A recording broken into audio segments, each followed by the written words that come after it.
Hello and welcome to your weekly Oracle card reading for the week beginning February 24th, 2014. Our theme card this week comes from Doreen Virtue's Angel Therapy deck. The card reads, "You are profoundly clairvoyant. Trust what you see in your mind's eye as well as your physical sight, for your spiritual vision helps you with healing, teaching, and guidance."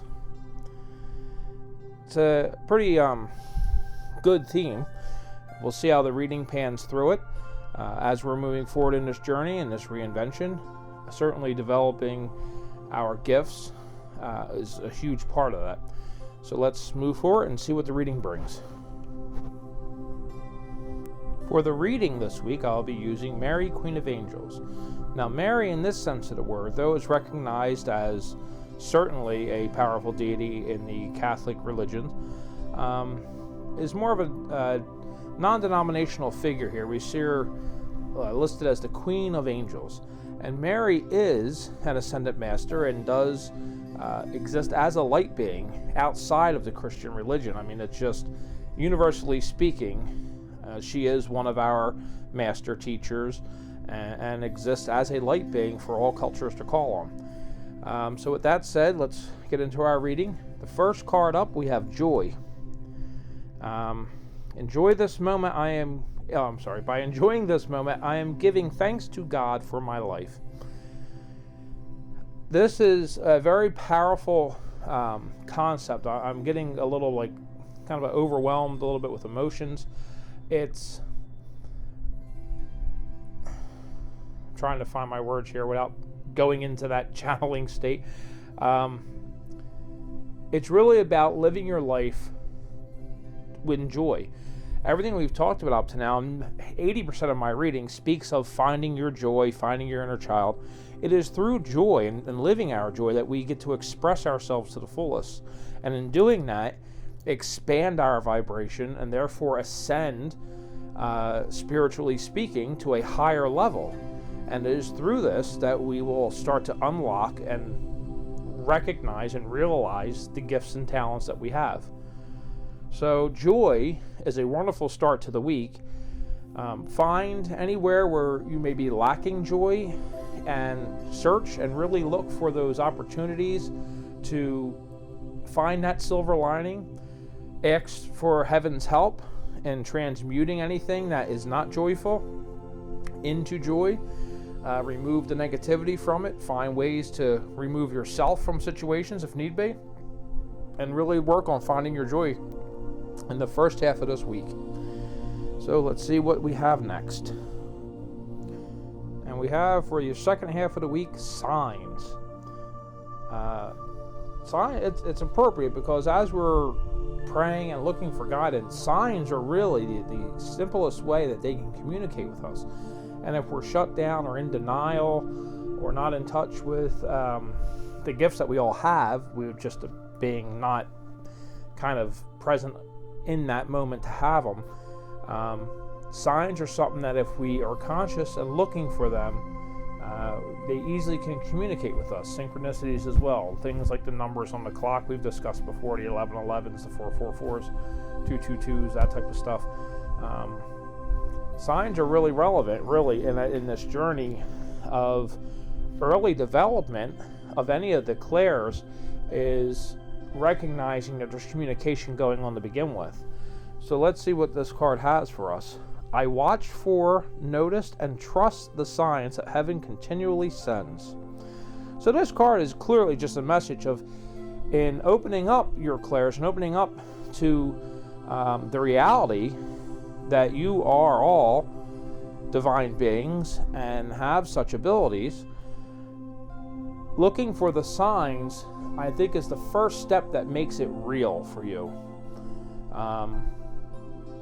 Ask for a specific sign. Say a prayer and ask for a sign, and then really be conscious to look for it, and you'll find it. And that really is, I think, that phase when people who maybe doubt they can use their natural born skill sets, or people who doubt that it's real at all.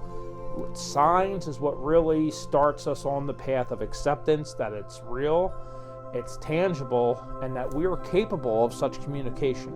Each one of us is an individual. So for the second half of the week, the first half, we're trying to find our joy. And in that, we're trying maybe to release some more things and pray for guidance. So for the second half of the week, look for the signs they're sending you that you are blooming and blossoming as a spiritual divine being, because they're going to be there. So keep an eye out for them. So let's see, moving through the weekend, what else they have for us. Actions. Actions is your card for the weekend. Today I take action related to the priorities that I have previously put off. This card comes as just a gentle nudge, a little reminder that prayer alone doesn't always do it. We can be inspired. We can be motivated. We can ask for help when we feel helpless. But in the end, sometimes a little bit of human action is required. Sometimes we have to take that first step towards making anything happen. Manifestation is a proven wonderful thing. A law of attraction, call it what you will, is a proven thing. But in every case that's worked, it's because you put in the footwork. You've gone out and done what you had to do to keep up your end of the bargain, so to speak. So here for the weekend, we see take action.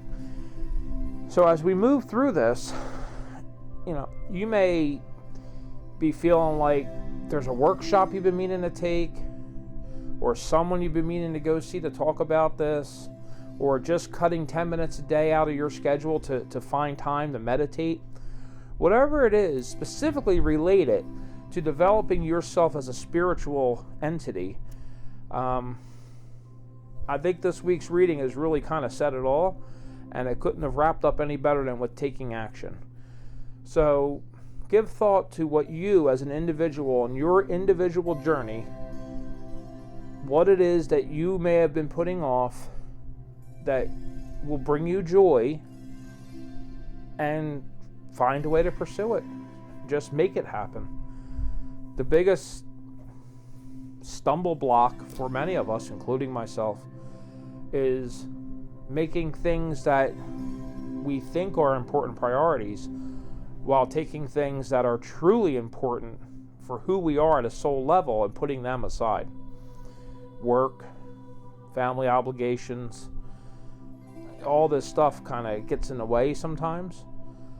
But there's always somewhere, some way, somehow, a little nugget of time that you can carve out for yourself to make things happen for you. So I would say reflect on that. We'll see what they have for us next week. And what I may do on this subject is see when I'm meditating, probably, if not later tonight, being Sunday night, Monday or Tuesday, I'll definitely be squeezing in a meditation, because that's what I'm trying to do. I'm trying to carve out some space for myself here as well and get more involved since they've been opening me up. I may ask specifically a message for all you guys who are kind enough to view these readings each week and follow me on Facebook. Any type of clarity or any message they may have for you guys as a community. Even though we're on an individual journey, and what's true for me may not be true for you, and that's something I live by wholeheartedly, that just because Sarah's taken this class doesn't mean that Judy and Margaret got to take it too, because they're all buddies, but each journey is different. But there are several universal truths out there. So this reading, this particular week, really just resonated with me personally. And I think it was an amazing reading, and it just goes to show you, no matter what deck you use, you will get the truth, and you'll get the message that they want for you regardless. So, have faith. If you're trying to start out doing oracle cards or tarot cards, or if you've been doing them for a while and there's other decks that you've looked at, don't be too afraid to expand. Just make sure you resonate with the decks. I have a few decks that I don't resonate with. Either I'm just not fond of the artwork on them, because the imagery, I love to look at the imagery, and that gives me a lot of my messages. Or they just don't feel good in my hand. I mean, there's lots of reasons, but this reading in particular just goes to show any deck, any device will bring the reading. Because in the end, as it was once said to me, and I've kind of taken it on as one of my own things, All these cards are, it's our little blankie. It's our safety net. It's something to hold in our hands to take some of the pressure off of us to give that message that person needs. But in the end, regardless of the cards in our hand or the pendulum or whatever device we may be using as our tool, all that tool really does is allow us to breathe and take some of the pressure off of us. But we are the ones giving the message. Anybody doing this work, that message is coming through you from your angels and guides in coordination with the other person's angels and guides. It's all you. So never doubt that and have confidence as you move forward in your development of whatever skill sets or talents that you've been blessed with, because we all have a little different. And I really hope this has helped and it hit home base with you. And until next time, my friends, I bid you blessings and farewell.